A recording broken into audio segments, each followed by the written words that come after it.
Greetings, students. Welcome to Complexity Fuel. My name is Mr. Little, and right now I'm looking at a really interesting photograph. You may recognize this individual on the left. This is the first leader of Communist China, Mao Zedong, but you may not know who this person here on the right is. This is actually United States-born civil rights activist W.E.B. Du Bois. Now, you may have heard of W.E.B. Du Bois if you're familiar with American history. Most people associate him with the post-Civil War civil rights movement that precedes the more common civil rights movement of the 1940s, 50s, and 60s. However, what most people also don't know is that Du Bois was a very internationally based individual. Du Bois is what we call a Pan-Africanist, and so his international perspective led him to travel around the world to advance the interests of the African diaspora. And this was done throughout his entire life. He is actually buried in Ghana, where he lived the last few years of his life after it achieved independence. And so today we're going to talk a little bit about Pan-Africanism and how it played a major role in the history of the 20th century. So what do you actually have to know about Pan-Africanism and other international movements between 1900 and now, Unit 8.5? Well, you need to know that regional and religious and ethnic movements challenged colonial rule and inherited imperial boundaries. This includes Pan-Africanism, although Pan-Africanism is no longer listed in the course description by name as it used to be. Pan-Africanism is usually only discussed in the context of decolonization, and what we're going to talk about today is the behind-the-scenes efforts to end colonialism and strengthen the bonds between members of the African diaspora. That's the topic we're going to talk about to make this all a little more complex. So you might be wondering, what is Pan-Africanism? Well, simply put, Pan-Africanism is a movement to encourage and strengthen bonds of solidarity between all indigenous and diaspora ethnic groups of African descent. In other words, encourage cultural and economic and maybe even political unity between Africa and Africans and people of African descent living outside of Africa, aka the diaspora. Now, Pan-Africanism has been a political goal for some African leaders, such as Kwame Nkrumah of Ghana. However, this presentation is going to focus on the intellectual and cultural leaders of the Pan-African movement throughout the 20th century. And this will include some block quotes, so you can read what they've said in their own words. So I encourage you to either pause the video and read those, or you can have access to these slides by clicking the link in the description. So what is the historical context of the Pan-African movement? Well, Pan-Africanism actually predates the 20th century, but Pan-Africanism in the 20th century has its roots in three big developments. One is the continued evolution and growth of the diaspora. That is, by 1900, some 15 to 20 million people of African descent were living in the Americas and the Indian Ocean. The end of slavery in the Americas created the environment for the creation of a small intellectual class of individuals of African diasporic descent to promote nationalism and the ideas of Pan-Africanism. And European imperialism in Africa served actually as inspiration for many Pan-African movements, including resistance to European expansion in Africa. You can see here on the right a map of the African diaspora, where the darker the shade of green, more members of the African diaspora live. One of the early proponents of Pan-Africanism in the 20th century was the Jamaican-born public speaker and writer and organizer Marcus Garvey, who moved to the United States in 1916 after touring Central America. In the United States, Marcus Garvey was known for his activism and his founding of the Universal Negro Improvement Association and African Communities League, UNIA-ACL. Now, this was one of the largest organizations that catered to the needs and sought to advance the goals of the African American community in the United States. Garvey was also famous for promoting something called the Back to Africa movement, which was not a literal movement encouraging people to go back to Africa, but rather was a mental movement, the idea of going back to Africa in the mind, that is, being proud of one's African heritage and not feeling ashamed. Marcus Garvey, unfortunately, due to his prestige and his popularity with the African American community, did gain some enemies, including in the United States government, which sought to bring him down and eventually convicted him of tax fraud and deported him back to Jamaica. Nonetheless, his ideas would live on in the United States, as we will see. From the beginning of this presentation, you might remember W.E.B. Du Bois. He was also an early Pan-Africanist thinker. Now, he was one of those individuals who didn't particularly like Marcus Garvey, thought of him a little too showy, a little too flashy. Du Bois tended to work behind the scenes, being one of the first African Americans to ever get a PhD from an American university.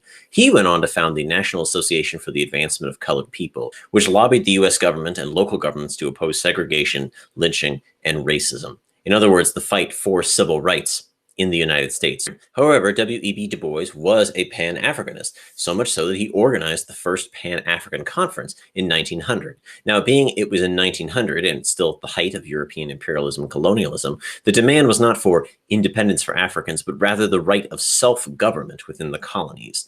Compared to what would come later, that may not seem very radical, but at the time it was a really big step up. A number of activists were active in the Pan-African movement between World War I and II, one of which was the Martinique-born journalist, author, and feminist named Paulette Nardal, who went to Paris to finish her education in the 1930s. There she organized what has become known as the Negritude Salon. You might remember Salon as that Age of Enlightenment concept of people getting together and debating and talking. Well, Paulette Nardal did the exact same thing in Paris, except in this case it was specifically to discuss art and the consciousness of what it meant to be Black, what it meant to be African in this world today. My personal favorite fact about Paulette Nardal is that she literally connected African-American developments with those in Africa and Europe by translating the works of the Harlem Renaissance, the works of Langston Hughes, from English into French, a literal translation to help link the two sides of the Atlantic. In addition, there was a development in 1937. The British colony of Ghana, cocoa growers went on strike. And the thing about this strike is that it did, one, actually succeed in changing up how the British purchased cocoa from their growers, but two, this strike was supported by a number of African student unions in Europe and the United States. This was the first time that African student unions from across Europe and the United States had pitched in and raised awareness to support the cocoa growers in Ghana. Just like W.E.B. Du Bois, many people in the United States associate Malcolm X with the American Civil Rights Movement, and this is a correct characterization, but it's also worth noting that Malcolm X had a very international perspective as well. Malcolm's father, Earl Little, was a follower of Marcus Garvey and a member of UNIA. Malcolm X was known for his criticism of the idea of integration, and instead his emphasis on the Black identity of the United States. During the late 60s, he visited a number of independent African states and supported ongoing independence struggles in Africa, going so far as to ask African states to appeal to the United Nations for protection of African Americans in the United States. During a speech, he once famously said, "As long as we think that we should get Mississippi straightened out before we worry about the Congo, you'll never get Mississippi straightened out." Another Martinique-born activist and writer, Émile Césaire, built upon Paulette Nardal's work on the Negritude movement, and he promoted what he considered uniquely Black spaces and uniquely Black art and artists. Émile Césaire is very well known for his discourses on colonialism, which sought to examine the material conditions and the psychological impact of colonialism on people in the colonized worlds. Now, what's interesting about Émile Césaire and how his ideas relate to Pan-Africanism and the Cold War was that Émile Césaire was active in the French Communist Party for many, many years. However, in the end, he believed that communism was not going to be the right path to helping achieve Pan-Africanism, saying, quote, "What I want is that Marxism and communism be placed in the service of Black peoples and not Black peoples in the service of Marxism and communism." This contrasts perhaps sharply with another intellectual from the Caribbean, except this time from Guyana, which was a British colony at the time, named Walter Rodney, who was a professor and an activist. Rodney was very different than Émile Césaire. He was a full-on socialist and believed that only the banner of socialism could fulfill Pan-African ambitions. He was heavily critical of post-independence governments. He believed that the borders inherited by African countries were unjust and should be redrawn. And he believed that the fact that these borders remained was a result of capitalism, or what he called the petite bourgeoisie, and that only through removing these territorial boundaries could Pan-Africanism be achieved.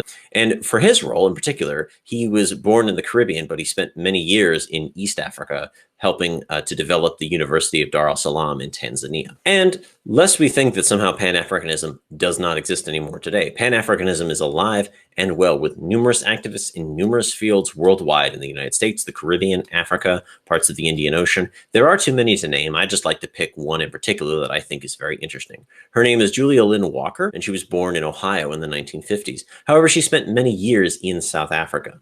She is currently a representative from the North American delegation to the current Pan-African Conference, and her very particular way that she helps promote Pan-Africanism, that cultural bonding, is via the sharing of agricultural knowledge and practice in the African-American community to help people understand their deeper African roots, pointing out that a community garden can help promote Pan-Africanism if it helps inner city African-American youths understand their African roots of agriculture and state building. Now, I'd like to make clear that I haven't by no means touched on all of the major Pan-African intellectuals and thinkers throughout the 20th century. This would be a much longer presentation if I did, but I wanted to touch on some of the major ones and some diverse perspectives, and how Pan-Africanism was actually behind the scenes in most major movements and most major developments during the 20th century. So where could you actually use all this information, though? Well, if you have any essay that discusses challenges to imperialism, new conceptions of political rights, nationalism and regional movements, colonial protest, or decolonization,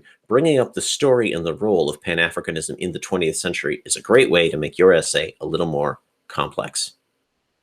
Hey there. Thanks so much for watching. I hope this video was able to help you. If you appreciate this kind of work, please like and subscribe. And of course, I welcome any kind of feedback or suggestions, so feel free to leave a comment down below. Thanks so much for joining me. I'm Mr. Little, and I'll see you next time.